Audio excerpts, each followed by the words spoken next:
dialectical thought. My marker's about to give out.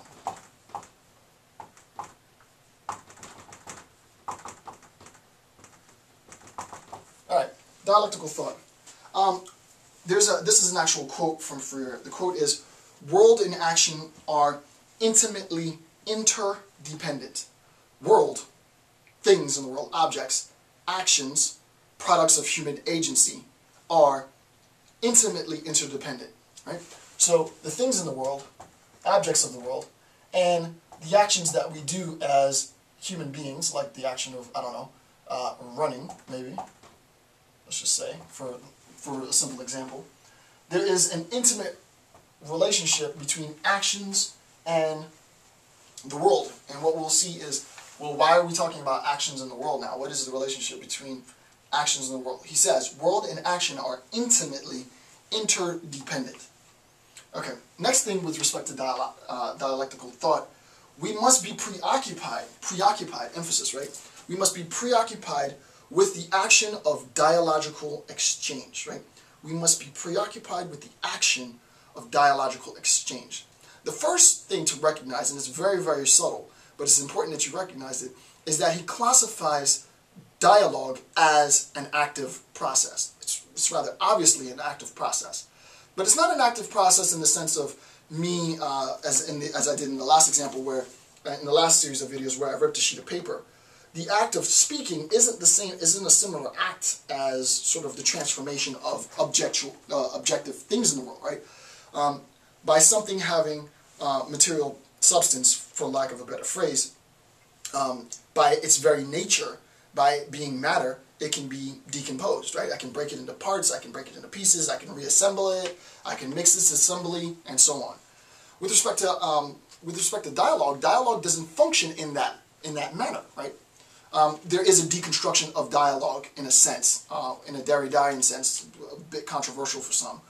But for all practical purposes, dialogue is. It is an act, right? What he says is we must be preoccupied with the action of dialogical exchange, right? And the question is, well, who are we at this level having that exchange with? You may want to say that the exchange is between the oppressor and the oppressed group. You would be wrong, right? At this level, we're not having dialogical exchange between the oppressor and the oppressed group. What we're having is, we have the oppressor, which I'll label as 1, and the oppressed, which I'll label as 2, and we're having dialogical exchange at this point between members of the oppressed class, right? It is not, at this level, a dialogue between the oppressor and the oppressed. What we're having is an exchange of ideas, a dialogical exchange, between oppressed members. This exchange between oppressed groups, right? The exchange between the minority man and the minority woman, or the impoverished man and the impoverished woman, or the physically disabled man and the physically disabled woman, and any mixture of those exchanges, is that what we're doing is we are preoccupying ourselves with, we are, in a sense, obsessing ourselves with the nature of each struggle for recognition. What in the world does that mean? Quick tangent. I don't want to get into it yet because this is you need more concepts before we get to this. But the ADA, right?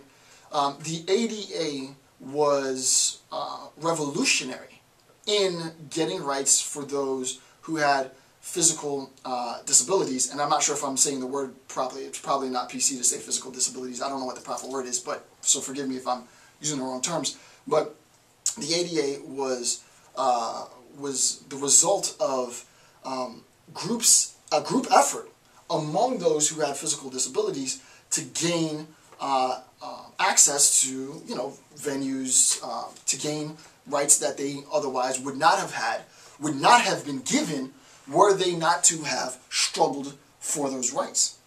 The only way that we can get the rights that we think we need, or that we know we need, that we know we're being denied, which is directly contributing to our continued oppression, is if we start talking amongst each other.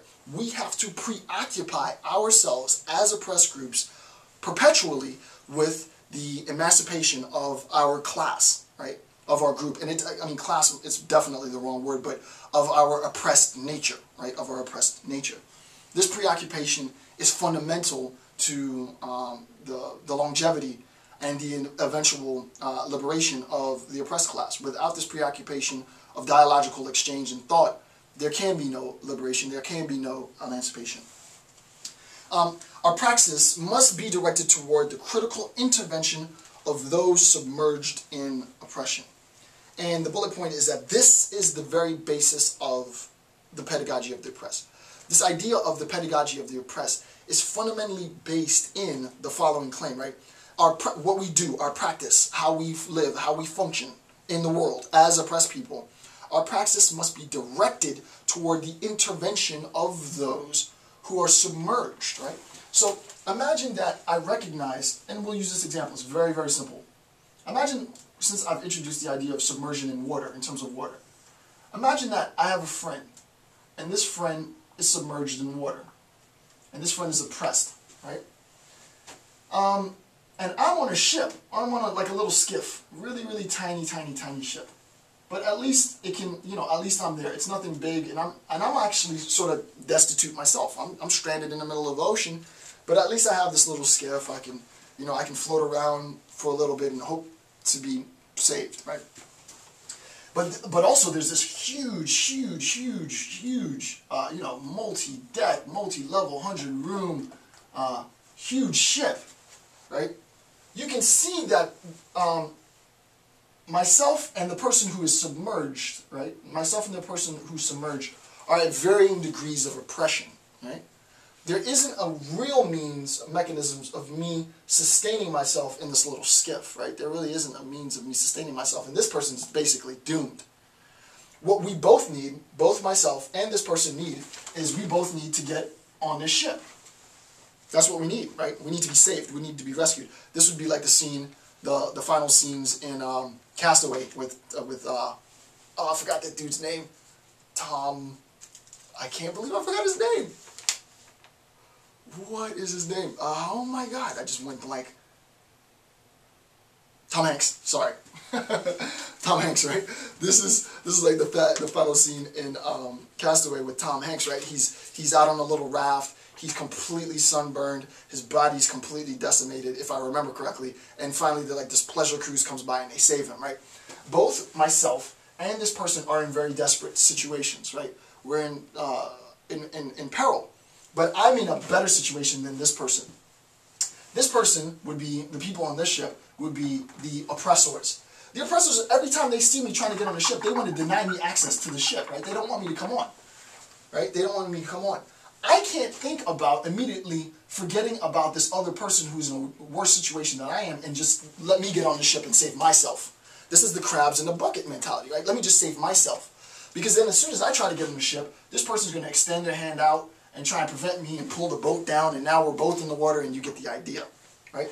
What I need to do is I need to be in exchange, a dialogical exchange with members of the oppressed group so that we're communicating, such that we eventually arrive at a state of affairs where this individual is no longer, remember, when we're talking about submersion now just to make sure that you understand the metaphor, when we're talking about submersion, we're not talking about submersion in water. This has nothing to do with water. That's just an example. Submersion is the individual who only thinks in terms of oppression. If I recognize that it's not all about oppression, right? That there's something other than oppression, then I'm at least out of this act of submersion. I've recognized there's something that exists other than the idea of submersion, other than the idea of oppression. I'm in a better state of affairs than someone who only thinks in terms of oppression. What I have the moral obligation to do is to help that person out of that state of affairs so that both of us can essentially be on the boat, right? With both of us on the boat, then as a group now, we can, it's two of us versus one of them. And there you have it, right? So that's sort of, not sort of, that is the idea, right? That is the idea. Okay, so that was the bullet point that's darkened, right? Our praxis must be directed toward the critical intervention of those submerged in oppression. So the person who has the mode of responsibility is the person in the skiff. And the person in the skiff is represented by an individual who has recognized the reality that there's other things to life other than oppression. It's not just about the fact that I'm an oppressed black male living in society and there's things that have been denied me and and that's the only thing that I can think in terms of. Granted, oppression is a reality. I recognize it as a reality. I will not allow it, oppression, to define who I am. Therefore, I'm in a better situation with respect to my sort of cognitive dissonance, my ability to divorce myself from this idea of oppression. And the next person who's only talking about, man, you know, it's so hard for, you know, the black man or for the woman or for the, which is not, and this is very, very important, right? Which is not to undermine the fact that it is hard for the black man, because it is hard for the black man. As a black man, I know it's hard. However, what we need to do is we need to entertain and engage in a discourse other than it being hard for the black man, right? We need to entertain and engage in a discourse of, you know, mobilization, blah, blah, blah, blah, blah, blah. I can't get into that now, but you get the, hopefully you get the idea.